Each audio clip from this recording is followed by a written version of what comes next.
Hello and welcome everyone back to another episode of Not Fighting, the podcast where both the hosts are black belts in jiu-jitsu and also other stuff too. I mean, not actually, but Well, not black belts and other stuff too, just like we're black belts in jiu-jitsu and then we're other stuff too. So like okay, owner of Shiba Inus. we do other things. I'm not We're not identified just by being black belts in jiu-jitsu is what you're trying to say. Although I describe myself as a black belt in other disciplines, although there's no black belt award. There's not like a black belt, yeah. Which begs the question, like, can you just make something up and be like, you're a black belt in that? Like, you're a black belt in, like, search engine optimization? I would say you are a red belt. I think it's funny because if somebody did tell me, like, oh, I'm a black belt in business development or whatever, I'd be like, that definitely means you're not good at whatever that is. Like, whatever you're doing, it's cheesy. Yep, I would agree with that. There's all just kinds automatically disqualifies you for whatever we're talking about. You can immediately identify people that are like basically just like chuckleheads. I don't know. I don't have like a better word than that, but it's like by the language that they use sometimes. Like if somebody's like, I'm a black belt, I'm a guru or whatever, you know? Yeah, I definitely agree with that. I love to make really like harsh snap judgments about people, especially just like, you know, with very little information. So if it's their language, for sure. Yeah, for sure. And, you know, like that. And by language, I'm not making judgments on like what language you speak. I'm saying like the language that you use. Yeah. I mean, please don't interpret it as definitely the most racist thing I've ever said in the podcast. But no, I was going to say like, you do that. And I watch you as you take someone in because I understand whenever someone is like saying some stuff like, forgive me, friends that are definitely these people, but like if they're like, well, I heard that Mercury's in retrograde and I have some jasmine at like stone in my pocket is a crystal or something like that, I see you immediately like narrow your eyes like, oh, I see what's going on here. I mean, no comment. You got too many friends with crystals. I do have a lot of friends with crystals. You do. I think that's on the rise. Because I live in California. Yeah, it's true. That's a really hard thing for me now. I don't know about you, and I know we have listeners from like all across the country and the world, but like I feel like I don't know sometimes whether or not I'm seeing the culture change or like seeing trends like that are just happening in general, or if this is like, oh, this is California. If you go to Missouri, it's like there's nobody into crystals. Because when we moved away from Missouri, nobody was into crystals. Yeah. I don't know. I mean, maybe it was just the circles we hung out in. I mean, crystal meth, a lot of that. Yes, a lot. I mean, we're like leading the country in that. Well, the county that I grew up in, we were like number one in meth for a long time, and then we something happened and we became like number two, and I feel like. You're disappointed in your county. Well, I think it took the spirit out of the county, to be honest with you. It was Jefferson? No, what's not? There's a different county that was like Callaway? No. They were pretty good too. No. I don't know. Nobody else is going to know. So, yeah, Warren County, I mean, I'd put them up there, you know. Yes. Missouri County jokes, you know. There are some people out there listening that'll be like, oh yeah, it's so Warren County. They're not number one in meth, but they want to be, you know? They're trying. And speaking of doing meth, you and I had a chance, I made you actually watch a trailer for a movie, and you're not as a fan of trailers the way that I'm a fan of trailers. No, but I'm a fan of the movie. Yeah. And we both have been talking about this for a long time, that like, I feel like the movie's been hyped for forever. I feel like it was almost more of an idea before they actually even made the movie. Yeah, because everybody said that like it was going to be LeBron doing it. Like, and this has been probably for 10 years at least, right? And of course, we're talking about Space Jam 2. I don't even think they call it... Everybody get up.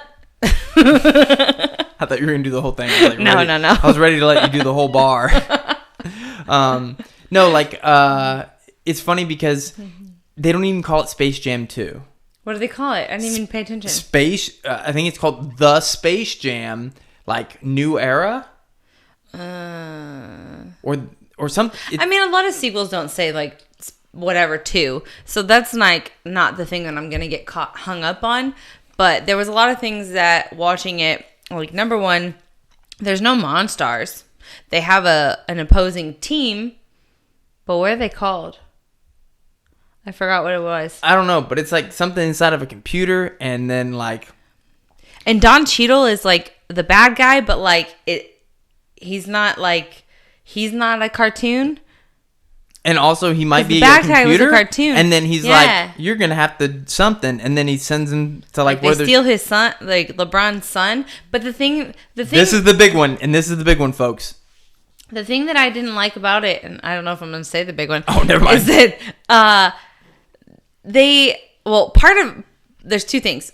Number one, LeBron's a cartoon for a part of it. For part of it, and then not the other part. Like I don't know. So that's weird. But then it's like this digital like thing, but they don't even like talk about it's like, and maybe they do in the movie, but this is just the trailer, but they don't even like point to the fact that LeBron is like LeBron James, like one of the greatest. That's what I meant by this is the big one, like folks. One of the greatest. It's just like, is his name even LeBron in the movie? It might be something different. One of the things that made Space Jam to me so great originally was that it was at the time when Michael Jordan was coming back from playing baseball, transitioning back to basketball. Yeah. And it was like woven into the story actually, where it's Michael's out playing golf, like he's playing baseball now. You know? And in this one, like LeBron James, it's like, you would think by watching the movie, he's just some like average dude that's just like forcing his kid to play basketball like he did. Like he was a college basketball player, and now my son's gonna play too. First of all, like this guy seems like a dick, and then like his kid gets kidnapped by a computer, and you're like, you know what? Maybe the kid's better off. Like his dad seems like he's like a little hard on him. Yeah. And then like LeBron James is a cartoon for a little bit, and then he's not a cartoon. And you brought it up. They never mention it in the trailer, at least. They're like, they just take for granted this is LeBron James. Like, to be honest with you, the plot might include the fact that he isn't LeBron James. Like, they might be like Kevin Simpson, like former college basketball player. Wouldn't it be funny if they were like, made LeBron be Michael Jordan? Oh, that'd be hilarious. That would have been a better movie. Oh, what did I see the other day that I told you about that I was like, that would have been a better plot line? Oh, they used Tom Brady. Yeah, I saw somebody about that. It was like, it wasn't Space Jam, because that's another thing. It's like, it's not even in space. Like, it has nothing to do with space. Yeah, they forget that the Monstars came and challenged the Looney Tunes to like interstellar like basketball match where they had to go get Michael Jordan, and they like took away the talent of all the basketball players in the NBA. Like, that's a good plot. It's weird. I forgot. They took the players because they were like, couldn't dribble like all of a sudden because the Monster took over and that's why they got Bill Murray for some reason to play basketball. It's like, this is great. It's like a cult classic. Yes. But in this one, like, I don't know if any other NBA. It's like the Looney Tunes. It's like they're not even in the same realm that they were before. To where it's like, well, are we just gonna forget that there was a first Space Jam? Like that didn't occur in this one. It's like it's just a different movie. But the thing that I saw, like somebody joking about, was like it would be a Space Bowl instead of the Space Jam, and it's like Tom Brady, and you use football, and he's like has to. Like, well, I forgot how they said it, like what the plot line was. But anyway, it seemed better than what I was getting on, like from the trailers of this new Space Jam. And this is something, I should have worn my Space Jam sweatshirt today. That would have been perfect. But I do have a sweater with the Tasmanian Devil and the Space Jam thing, because when I was younger, that was my favorite Looney Tune, the Tasmanian Devil. Sidebar. So I've read into this quite a bit. Okay. I posted something on my social media account about basically just the Space Jam trailer, like was built for people that hate it. And I had so many reactions of everybody that felt the same way and people that went and watched it afterwards. And I think I've decided that your space bowl take is the best way they should have gone because it makes it original. Yes. It's like a new fun concept. Because if all you wanted to do was basically capitalize on the first Space Jam, sort of like a la, I can hear dogs like definitely getting into things they're not supposed to in the background right now. Yep. But if you wanted to capitalize on it, it'd be like Coming to America recently, which we watched. Yeah. And it's like, you just can tell. It's just like, this movie was made to just be like lots of callbacks. Like if you like the first Coming to America, remember all those things. You're not old yet. I never watched the first one. I was really little, and I don't really remember much of the plotline other than McDowell's or whatever. And that I don't know. It's like McDonald's. We watched both movies, but no big deal. No, but like the thing is like if you wanted to redo the movie, it's like the Monstars like they're coming back, and this time they took like I don't know, better players. Yeah, I don't know.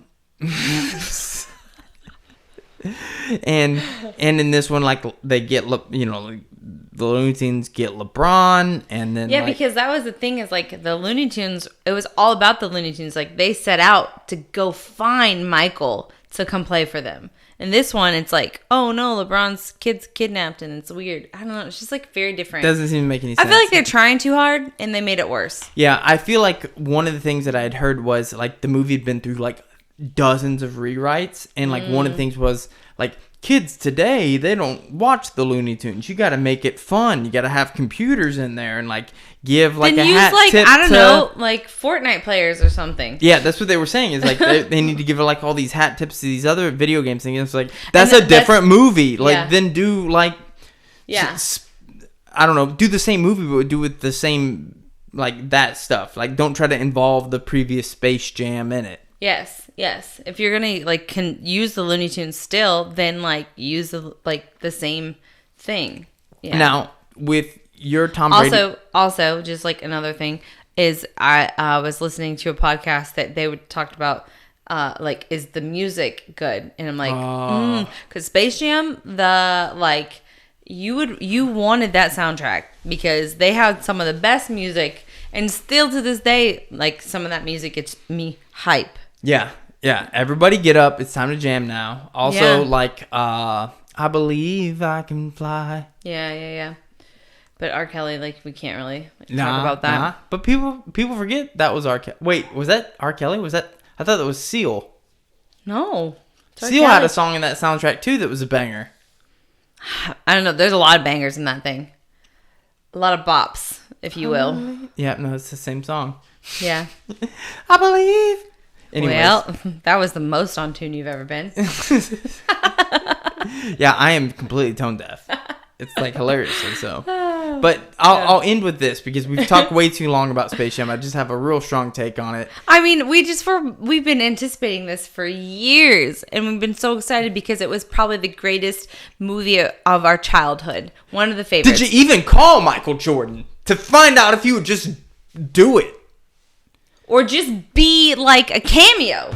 And that's the thing. All he needs to have is a cameo. So like I imagined when I watched the trailer that no matter how bad it was, at the very end, like Bugs Bunny would like knock on a door and then Michael would open and you'd be like, he's in it. And then he'd slam the door in Bugs' face and you'd be like, yeah, but maybe not long. He's probably not going to take a serious role or not. But then you're like, I think he's in it at least briefly. And I got him. Michael's in it. Just make an appearance. That's it. And if they left him out, he will never do a third, to redeem it. Because Michael's bitter about that. Like, he might buy, like, Paramount or whatever. Just to prove a point. And then just close it immediately. I love that about Michael. He's so competitive. Yes. And it's funny because it reminds me of something that I had a discussion with about someone... or with someone in the locker room this week when we were actually talking about the podcast, and they were like, you should talk about the wrestling, USA wrestling trials. Oh, yeah. Yeah. And I'm like, well, I don't know if that's going to be something super interesting because we were talking about, like, Kyle Dake versus Jordan Burroughs. Mm-hmm. And it eventually got us on the topic of just how exciting wrestling is. Yeah. Is a spectator sport. Like, you and I didn't watch it live, but we watched the Dake Burroughs match. Yeah, we watched it back. And would you say that wrestling is exciting, like more exciting to watch than jiu-jitsu? Yeah, because there's like constant action. Like, well, the rounds are shorter, so it's, if you have 3 minutes, Yeah. right? It's 3-minute rounds, and so it's like best of 3. But so it's shorter, and they're like, it's funny because I'm like, I don't completely know the rules for wrestling, but they put them on a clock for like passivity, like this, like basically stalling calls, like almost when I'm like, I thought they were still trying to do stuff. And and especially coming from jiu-jitsu where it's like, this person's just waiting. They changed their grips, like they get 25 seconds now. Yeah. Meanwhile, it's like they're slapping each other's heads, like tapping each other's knees, grabbing wrists. Yeah, doing all this kind of stuff, and like, then they get put on like a time clock because like if they don't do something, that's like stalling calls. And then for those penalties, it's like, it's not just like, oh, we stand you up or give you a penalty. They like reward a point to the other person, like, which I guess in jiu-jitsu they do, but after like the third time. Yeah, and it's very one-sided, where it's like the guy on the bottom always gets a penalty. In wrestling they did like both guys were on a clock at one time, right? Like at the same time. So it's like, and it's not just on one up. person. Yeah, it's not just on the one person, because that's what sucks is like, for me, I feel like inside my guard, like I never get the other person never gets penalty calls, even though it's like, that they're not doing anything, because I'm so active, always attacking. Yeah. But they're like, just like, no, I'm not moving, and I'm trying to attack, but like they're holding a position. If you use some energy from closed guard, like the person is gonna have a really hard time opening it. If you're active. Yeah. And it's like that person is gonna get penalties for you basically just like holding them. Yeah. And the same way you could hold somebody inside control. But I feel like from the closed guard, like if have somebody in my closed guard, I wouldn't be more likely to get the penalty called. No, you wouldn't get it. Huh? You wouldn't get the penalty. I shouldn't get it, but I'm saying you're confusing me now. You're very confused. No, I'm saying the person on top is the person who always gets the penalty, right? I'm saying they never do, even though they're stalling, because I am so active. Correct. Yeah. But it's like, I'm active and they're doing nothing, just like barely just holding position, and I'm trying to do something, and like they're not getting penalty calls because I'm almost like, it's almost you're incentivized to like basically try do less. Nothing. Yeah.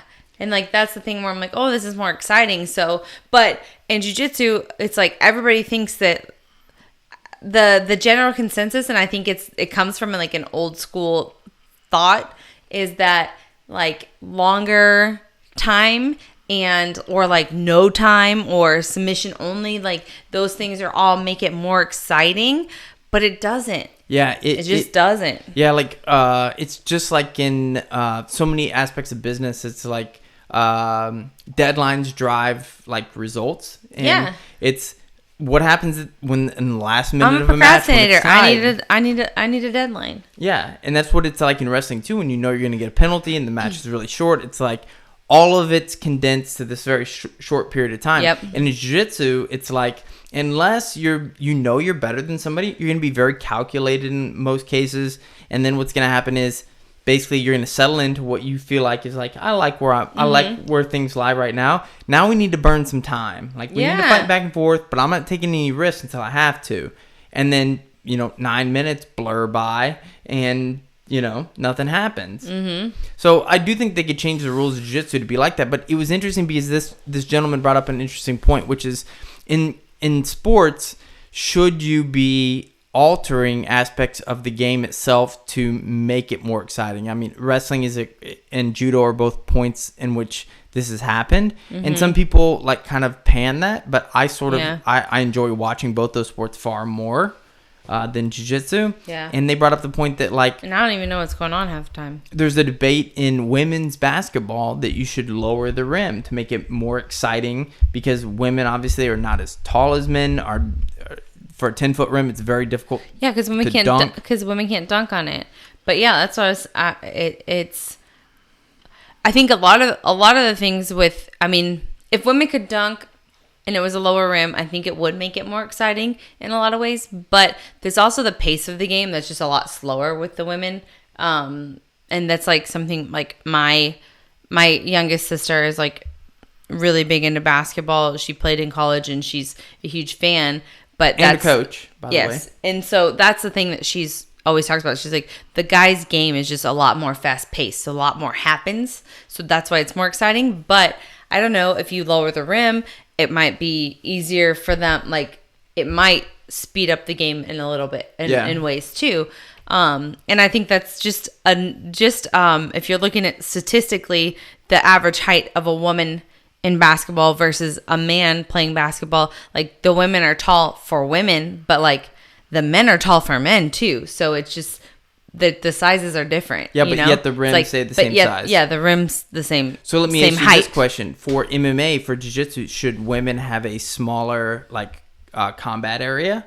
No, because it doesn't change by the size of the man. Like, you have weight classes and things like that, and the ring for men, like that doesn't affect the outcome or like the game itself or the sport, I think.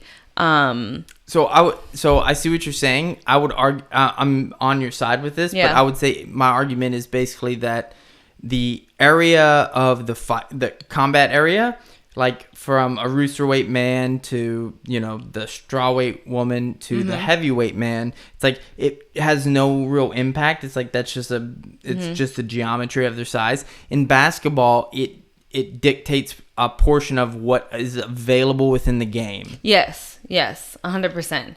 I would agree with that, because although, we did see recently with the Ngannou and Miocic, that fight, it's weird because they're fighting in a smaller cage, and I think it does kind of affect bigger guys more than it does. I mean, the size of the cage affects the way, I think it plays a role into, I guess, your style of fighting. Like for a grappler, a smaller cage is better, because they can't run away from you. Forces more, it forces more action. Yes, because you can't run away. But when you're a giant dude, like, it even makes it more exciting because you got nowhere to go. Like, I don't know, and you got less room to work. And I mean, you've experienced that firsthand. But like we've been talking about, it's like it's the area of combat now. Like a smaller cage and a larger cage are going to affect different styles of fighting. But it doesn't affect like the bigger male guys. It's female. Weird because they're so close and they're heavyweights and stuff. It just looks. The optics are different. Yes, But like, if you put two rooster weights in there and one's a grappler and one's like a striker or something like that, and the striker wants to keep their distance and like kind of like run away and counter strike or whatever, it's going to be way harder in a smaller cage. The same way it's going to be for a heavyweight, it's like the same. It's just their size is going to dictate it. Male female doesn't necessarily like have that same. No, it's more about the size of the fighter. So I think it's interesting where you draw those lines, because we were talking about this before, but in MMA, women's MMA used to be 3-minute rounds. In a lot of states, right? Yeah. There were certain places where the women's matches were only 3 minutes, which is, I don't know, that doesn't make any sense to me.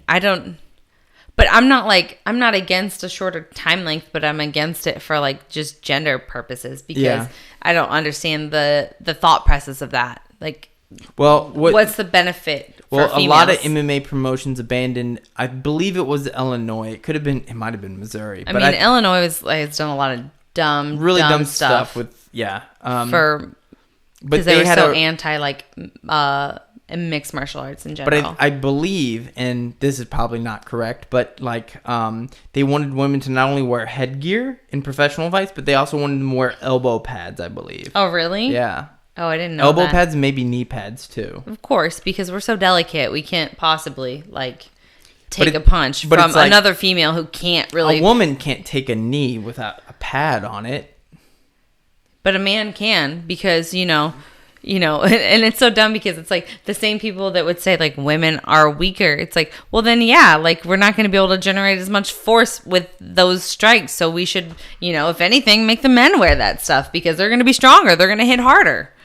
Like, make them do that. Like, oh, you need headgear because this guy can hit hard, and you know what? You need you need to protect yourself. And it speaks to something else that we were talking about the other day, because you were talking about like bullying some of the hobbyists, or the hobbyists talking about how like the competitors might bully some of them or something like that. And it might not be just competitors. It might just be me. In a joking fashion. It might be me. Jenna the Mat Bully. That's a good nickname. Maybe we get that one started. Mat Bully. But no, it leads itself to something that I think you have a like really interesting take on, and that's like the differences between how you treat a competitor and how you treat a hobbyist.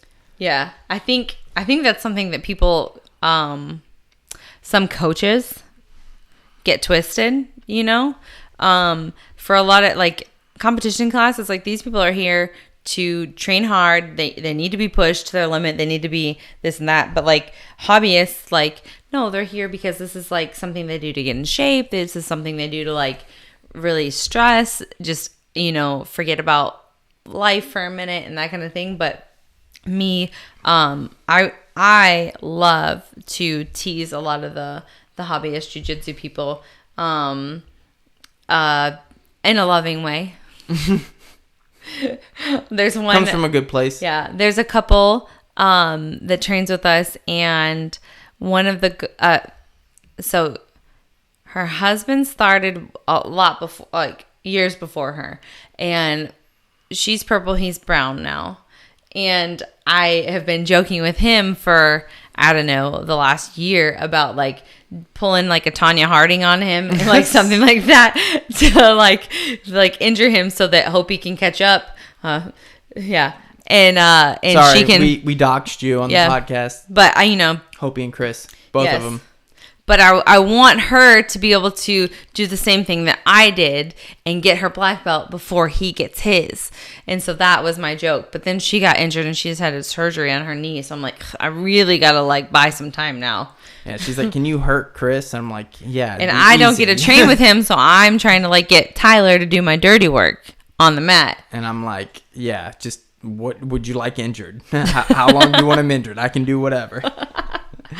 And yeah, but that's like the different things like you can kind of joke around about, or like I think it's just fun to have like those interactions, because people who are still a high level in jiu-jitsu and have really good jiu-jitsu, but it's just different because the competitor mindset versus a hobbyist, where it's like this is something they do for fun. They've been training for a long time, maybe longer than you and I in a lot of cases, but we still like outrank them because of the time that we put into it, because it was our only job for a while, or like the goal that we were setting. And it's just like and this is something we actually talked about on an earlier podcast, like way back, but which the podcast is almost a year, it's like a year old now. Yeah It's crazy. Happy 1 year anniversary. Hey, happy anniversary, baby. Weird. But like no, like I think hobbies a lot of times like short sell their skills short. Like they yeah, like I've rolled with guys that are really tough, that like don't really compete, or I mean have never really competed in any respect, and they'll be like, oh, thanks for taking it easy on me. And I'm like, I'm not taking it easy, man. You're good. Like you're a black belt, like you know this about jiu-jitsu. It's like it doesn't matter if the person is, you know, the person that's the greatest of all time or a white belt. If you do the techniques correctly, it's like no can defend. No can defend. It's a late internet MMA callback. No can defend. Yes. But it's so true. I can't remember. There was another. No, it was Hopi. I'm like, wait, who was this?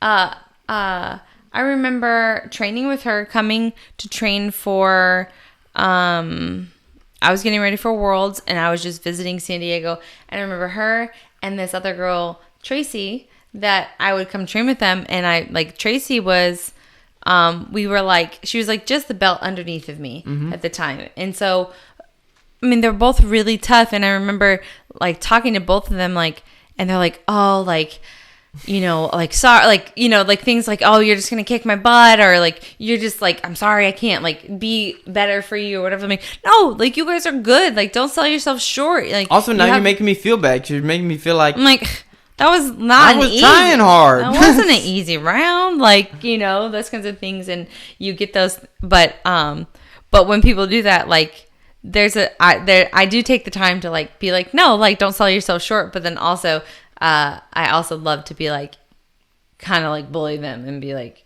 make fun of things or like threaten to like, that's in your DNA, you know, but I just can't help myself. I can't help it. I can't. I like to do those things, and What do I you like wanna to do? Be different? I like to pick on people. That's I something wrong like to. That's something wrong with you.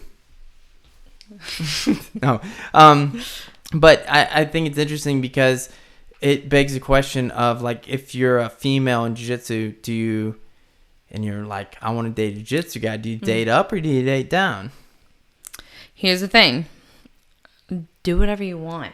You shouldn't be judging who you're going to date based on their belt rank. If that's the thing, it's like, I understand the women wanting to, and this is actually like more like, I don't know, but I think I understand, like, as a woman, I think it'd be weird or hard, especially if you were like a high rank or like as a competitor, to go out and date somebody that doesn't understand like your world, like jiu-jitsu, like that part of your life is kind of like something that I think guys would get like intimidated by. So I understand they'll want to date somebody that also trains. But like if you're just like, oh, he's a black belt, so like that's why I want to date him, like that is dumb, because there's more to a relationship than just jiu-jitsu. And if that's the only thing that you're worried about is like what rank they are, guess what? They can get better. You can help them. If he's a lower belt, like guide him along. And then, you know, like you can always have the upper hand in the relationship. So I'm not mad about that. Well, part. I mean, like I started doing that and I was like, I'm going to get this girl in jiu-jitsu and we'll see how it goes. And then we started dating before jiu-jitsu was even a thing for either of us. So just saying, I've always had the upper hand. Secretly training. But, you know, jiu-jitsu just makes it easier for me. Yeah. I think you're right about that. I mean, like, clearly you shouldn't base, like, your relationships on what belt someone is in a martial art. But I don't think you can necessarily say, like, well, like, jiu-jitsu is, like, a very community-based thing. So I think it's in the same way. It's like you can have one person that, like, in a relationship that's like, what are you doing on Sundays? And one person's like, I'm hitting the bong. And the other person's like, I'm going to church. It's like there's some incongruency there.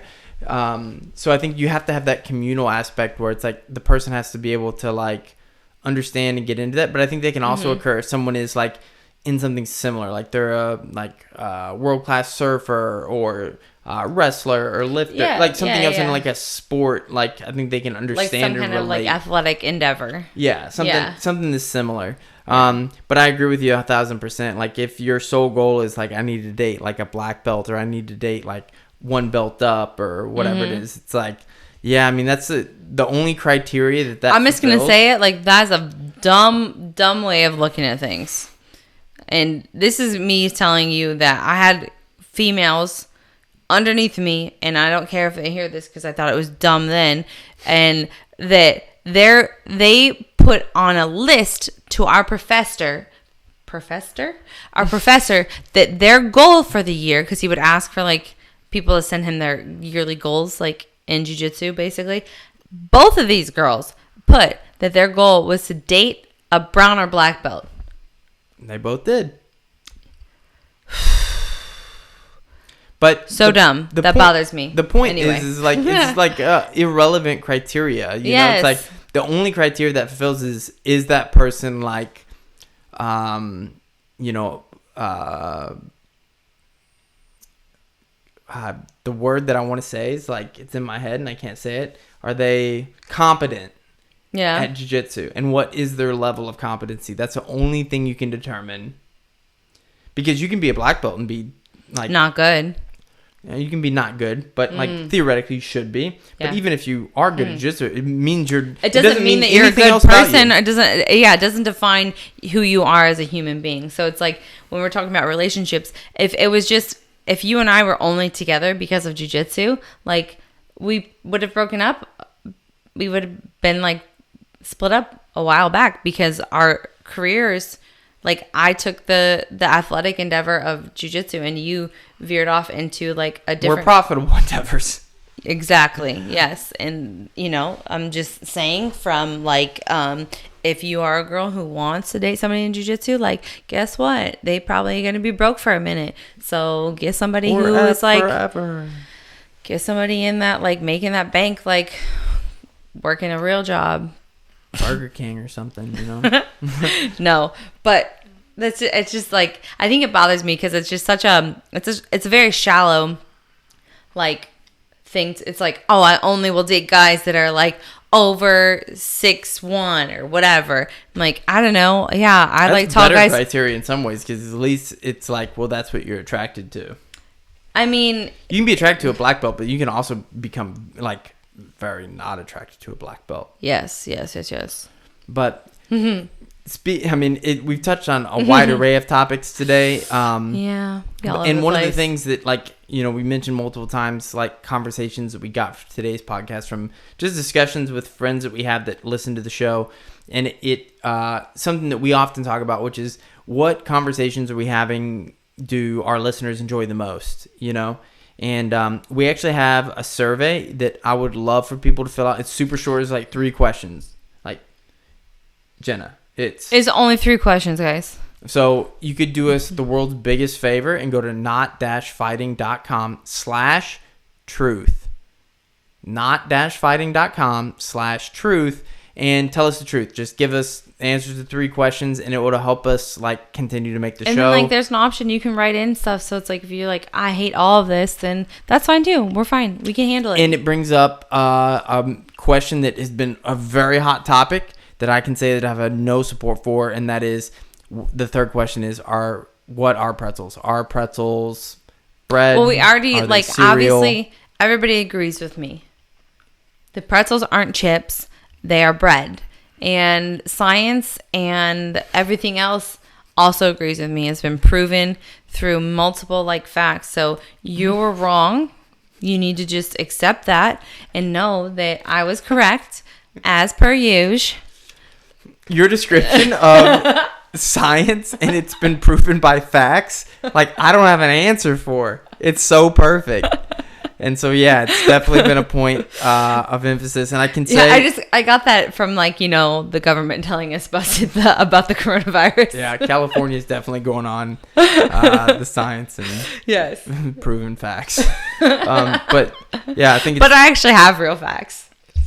So, saying. You can let us know. I haven't gotten a lot of support, but I feel like I just haven't asked the right people about... No, everybody agrees with me, Tyler. You just need to set, like, this is where you have your opportunity right now to save face.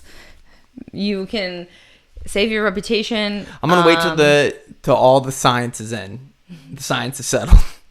The science of our survey at not-fighting.com/truth. The truth. All right, that's it, everybody. We want to thank everybody for watching or listening. It seems like most people listen, but you can watch on YouTube. You could. But yeah, another episode of Not Fighting.